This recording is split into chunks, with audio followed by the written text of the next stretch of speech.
మా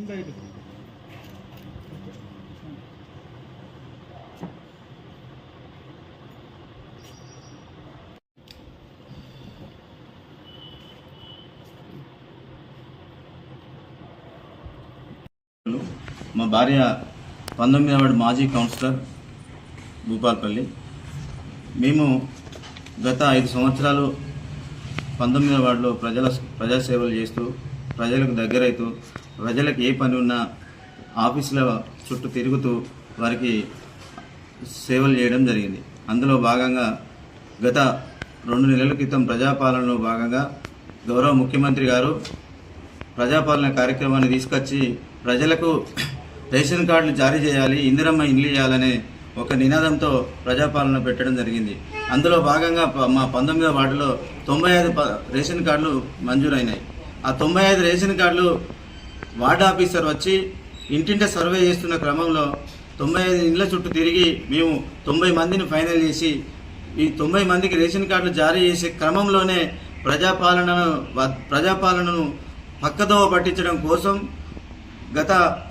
10 రోజుల క్రితం మీ సేవా సెంటర్ల ద్వారా ఆన్లైన్ చేసుకుంటే మీకు తొందరగా రేషన్ కార్డు వస్తుందని చెప్పేసి ప్రజాపాలనకు దూరం చేసి ప్రజాపాలన పైన ఒక వ్యతిరేకత ఏర్పాటు చేసే కార్యక్రమం ఈ మన అధికారులు చేయడం జరిగినది. అందులో భాగంగానే భూపాలపల్లి ఎంఆర్ఓ గారు గత 3-4 రోజుల క్రితం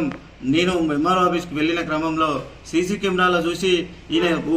ఎంఆర్ఓ ఆఫీస్కి ఎందుకు వస్తున్నాడు, ఊకే ఎందుకు కాగితాలు తీసుకొని వస్తున్నాడు అని చెప్పేసి నన్ను కక్ష కట్టి కేవలం కాంగ్రెస్ పార్టీ కార్యకర్తలు ఎంఆర్ఓ ఆఫీస్లో అడుగుపెట్టంగానే ఆ సీసీ కెమెరాలో చూసుకొని మమ్మల్ని అందులోకి రాకుండా చేస్తూ ఉన్నాడు. దానికి కారణం ఏంటిదని మేము భూపాలపల్లి శాసనసభ్యుల దృష్టికి తీసుకెళ్తే వారు కూడా మందలించడం జరిగింది. అయినప్పటికీ తన పద్ధతి మార్చుకోకుండా ఈరోజు కూడా మన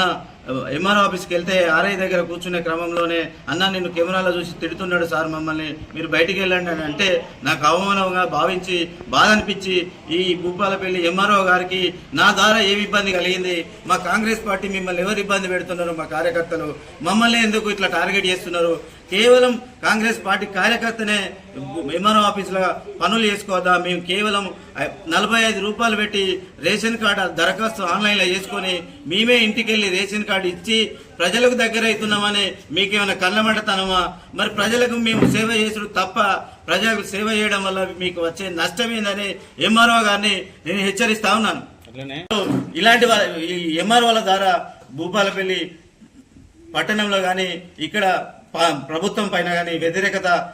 చెడ్డ పేరు వచ్చే అవకాశం ఉన్నది కనుక ఇలాంటి ఎంఆర్ఓలను ఈ మండలం నుంచి తీసివేసేదాకా మా పోరాటం ఆగదని, ఇలాంటి ఎంఆర్ఓలు ఉంటే మా ప్రభుత్వానికి చెడ్డ పేరు వీళ్ళే తీసుకొస్తారనే నమ్మకం అయితే మాకు కలిగింది. ఎందుకంటే మేము ఎంత మంచి పనులు చేసినప్పటికీ ప్రజలకు మమ్మల్ని దూరం చేస్తున్నారు కనుక ఇలాంటి వ్యక్తులను ఈ మండలంలో ఉంచకూడదని పై అధికారులను జిల్లా కలెక్టర్ గారిని కోరుతా ఉన్నాను.